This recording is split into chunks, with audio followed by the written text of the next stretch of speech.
আম্মা জান আয়েশা রাদিয়াল্লাহু তাআলা আনহা বলেছেন, নারীদের জন্য সাজসজ্জার ক্ষেত্রে মেহেদি ইউজ করা জায়েজ, কোনো সমস্যা নেই। ডিজাইন যে আমরা করি হাতে মেহেদি দেওয়ার ক্ষেত্রে মেয়েরা, এক্ষেত্রে একটি বিষয় মাথায় রাখতে হবে, ডিজাইন করা ইজ পারমিসিবল, এটা জায়েজ, এখানে কোনো সমস্যা নেই। বাট কোনো নারীর হাতে কিংবা পায়ে কোনো পুরুষ যদি ডিজাইন করে মেহেদি লাগিয়ে দেয়, এটা কি জায়েজ নাকি না জায়েজ?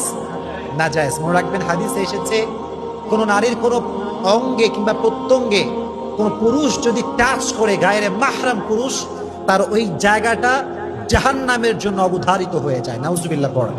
এই জন্য নারীরা অনেক মডেল করতে গিয়ে পুরুষদেরকে গায়ে হাত লাগাতে দেয়, ইচ্ছা মতো তারা টাচ করে। মেকআপ ম্যান যারা আছে, এটা ঠিক না।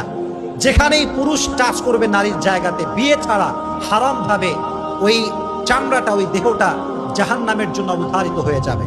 এই জন্য পুরুষ কখনো নারীকে মেহেদি দিয়ে ডিজাইন করতে পারবে